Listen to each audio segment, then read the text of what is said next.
What does this really mean? It means to me for certain we are not totally who we think we are.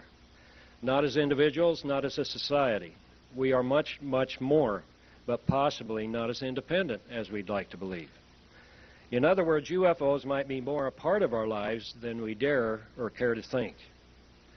Multiply my enormous number of experiences by thousands or millions, and you can get a good idea how UFO experiences might be affecting our lives and cultures.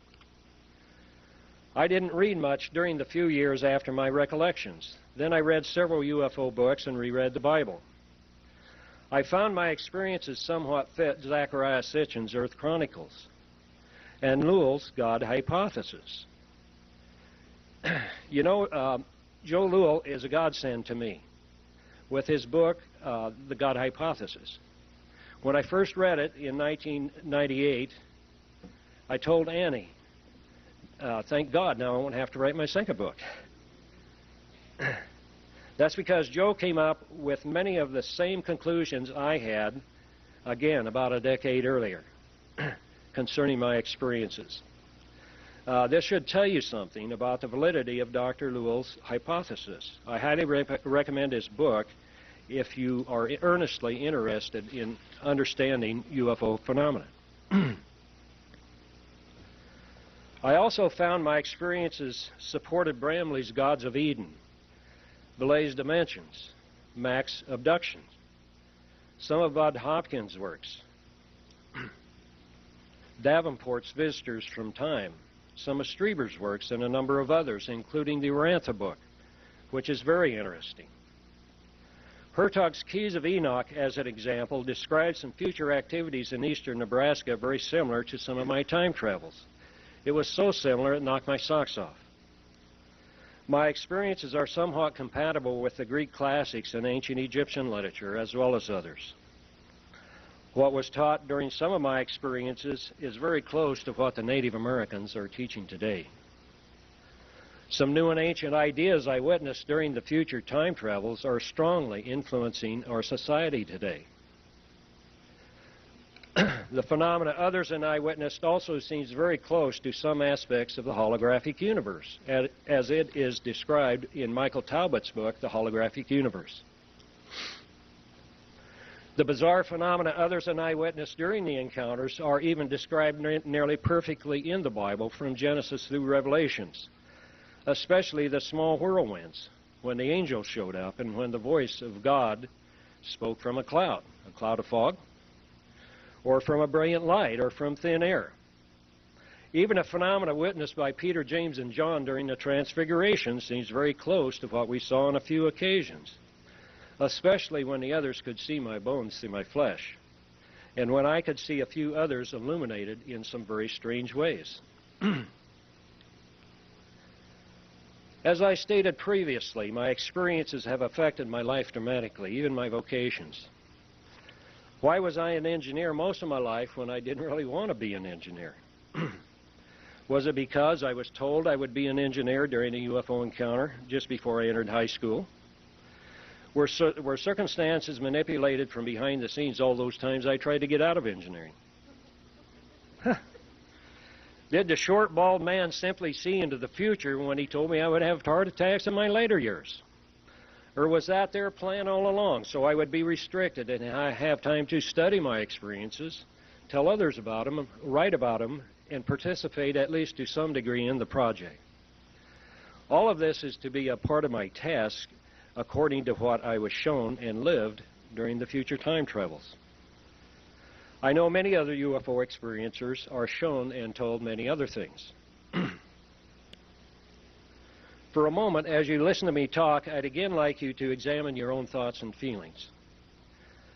How do you feel about helping others? What do you think about history? Why do you like art or classical music, if you do, that is? Why do you become depressed or ecstatic for no apparent reason? Why don't you get along with your wife or your husband? Why do you do the things you do? Where do some of your feelings and thoughts come from, really?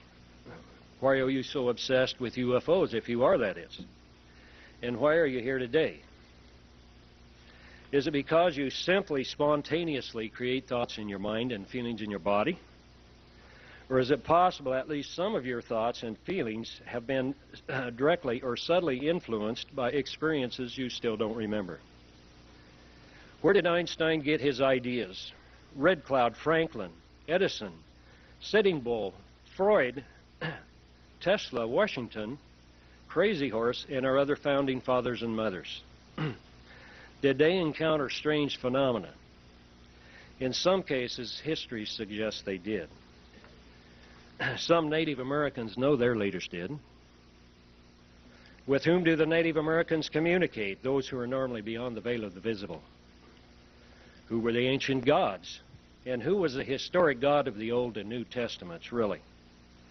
Were they connected with UFOs?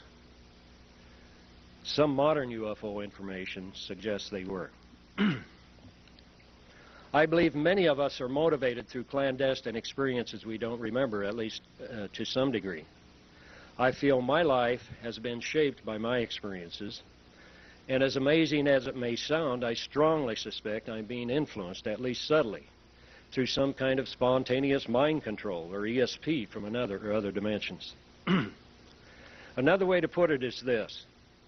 Because the encounters are not remembered, they become subliminal experiential messages that subtly mold or shape our lives and cultures. Let me repeat that. Because the encounters are not remembered, they become subliminal experiential messages that subtly mold or shape our lives and cultures. That is, the experience itself is the subliminal message that eventually becomes a part of who we are. Our subconscious memory of the experience changes our attitudes, beliefs, and feelings. Well, as you can probably guess, I have become somewhat of a rebel. I refuse to commit myself totally to the project, for instance, unless I can have some confirmation. At least one more overt experience with direct questions and the right answers. But they told me during my last encounter in August of 1986, if I chose to discontinue the experiences, I wouldn't have another overt encounter. It was my choice, my one and only choice, there and then. Again, they said if I remembered, it would negate the purpose of the encounters. I don't remember choosing, but I must have chosen subconsciously not to continue, because a short time later I had my flood of recollections. And I've had but a couple of brief sightings and just several mysterious occurrences since 1986. If I hadn't remembered so much, I probably would have gone on my merry way, being influenced according to plan. Yet they somehow knew I would have heart attacks that would be related to my recollections. How can this be? In the end, I see my experiences and others like them, in part, as a continuation of the UFO revelations offered to us by researchers such as Joe Lewell and Zacharias Sitchin. I've benefited and suffered greatly because of my recollections. Because I've suffered, I can't really recommend that others try to recall their own experiences. If you do, you might be upsetting the overall plan, not to mention your entire life, all of which affects all of humankind. Maybe we should upset their plans. On the other hand, their plans might include recalling your experiences if you've actually had UFO experiences. Your recollections might benefit all of us if you choose to remember. The choice is yours, at least subconsciously or clandestinely. If you do recall extensive UFO experiences, my advice is to get help immediately. But if you haven't had UFO experiences, you need to know that you are just as important in the immense plan as the rest of us. Well, thank God I'm at the end here. Well, I've experienced an enormous number of so-called UFO encounters. If I have, so have many, many others, even throughout history. Your UFO experiences, if you've had them, my experiences, legendary in history, all seem to suggest UFOs always have influenced and are at least partly responsible for a human culture, through at least some of our lives individually. possibly even through our deepest beliefs and thoughts and feelings at times, at least at certain times in history. It's time we get on with it. It's time we try to understand UFO details more deeply. But live, love, and be happy, and smile at the next UFO contactee or abductee you see, especially me. She or he might be carrying at least one small detail that would unravel just one of the many mysteries in our shared eternal universe. Thank you for being so attentive.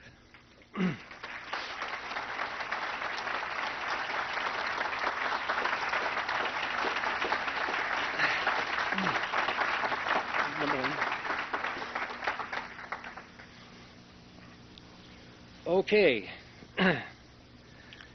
That's basically my talk, but I would like to entertain some questions.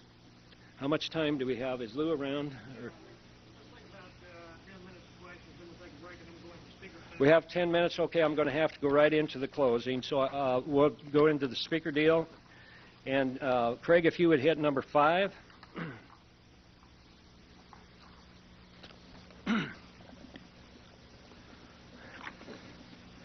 A part of my imminent discovery is that I know nothing for sure. Right. However, these among many other things I believe I've learned from my UFO experiences, and you can follow along here if you can read it and you wish. We're going to cover some lofty ideas. Because of the out-of-body experiences and the mysterious manifestations of the crafts, the beings, and the men, I believe life is infinite and eternal. And I believe I am because I simply believe I know. Number 2, UFO mystery and conflict in themselves create change, new thought. UFOs are real, but enormously more complex than we dare to think.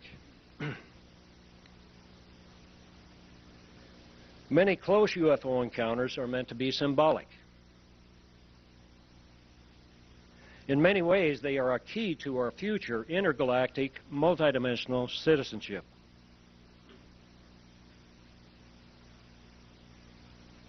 Some of them are designed in such a way so we are forced to face our own selves, our own demons, our hidden dreams.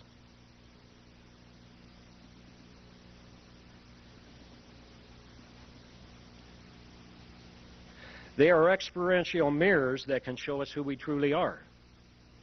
They are future mirrors that can show us who we might become.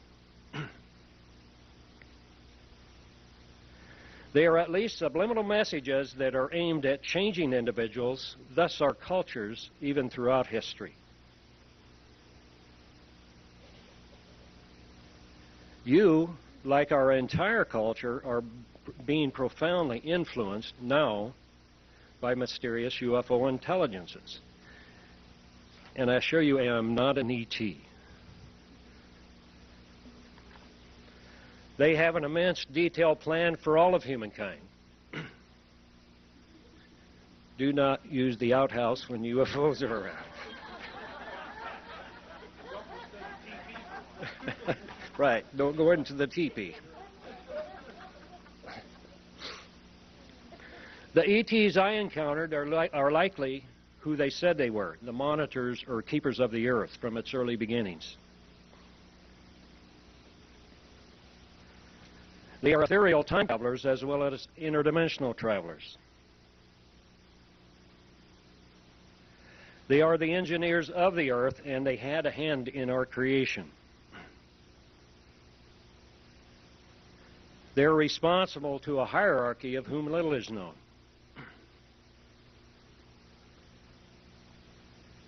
They don't want to deal with humans on a personal or cultural level, just see to it that we carry out their plans for their benefit and for the benefit of humankind.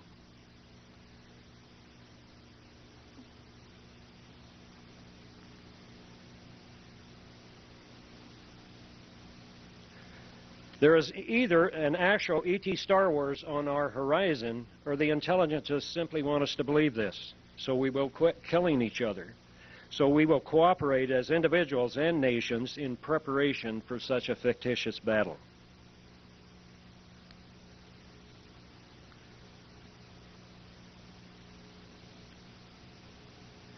Perception of time, space, and earthly reality is like art. It's strictly relative to the experience of the beholder. You can bet your bottom dollar our collective perception of all reality is presently only the very tip of the immense multi-reality iceberg.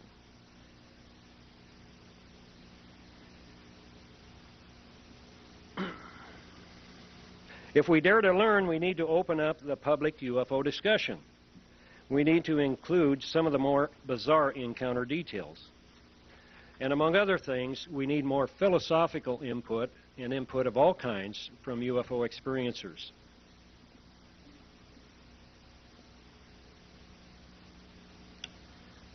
In their efforts to influence us, the UFO intelligences use techniques similar to overkill. Therefore, the most important question is, how do UFO experiences affect the lives of abductees and contactees? That is, what is the end result?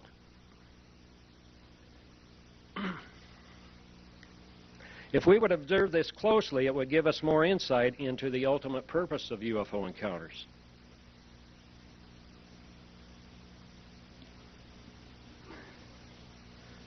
I believe Earth is not so much a genetic engineering laboratory as it is a growing field.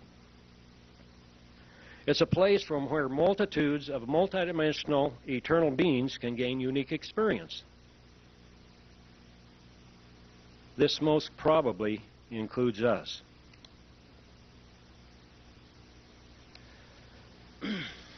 The mysterious intelligences I encountered were not so much studying us as they were teaching us. Oh, sorry, I skipped one. The mysterious intelligences are not so much studying us as they are teaching us.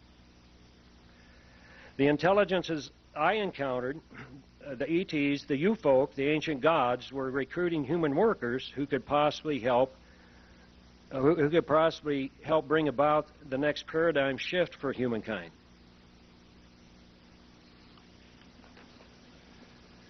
Even though it might seem we are linked to the mysterious intelligences irrevocably in all areas, including science, religion, and history, I truly believe we have a choice in the matter, individually and collectively.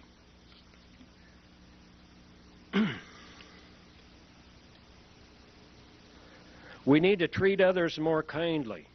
Our survival depends not only on our knowledge, but our personal and collective attitudes.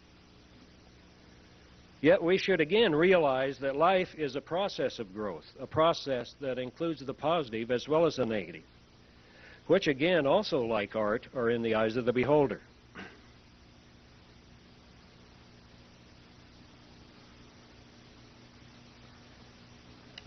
UFOs have been, are, and will be a part of the growth process. This and many other things indicate there is an illusion of time for everything. But in the end, it all really doesn't matter because we have to live our more practical lives, as my wife will tell you. At least most of the time. That is, in the illusion of time, and if in the illusion of time, in the illusion of space. Number 6, Craig. And because we have to live our more practical lives, who needs these high-minded ideas? For now, we can just take them and store them in the outhouse. Or at least in the deepest recesses of our subconscious minds. I wish you all the best of everything. Thanks for listening.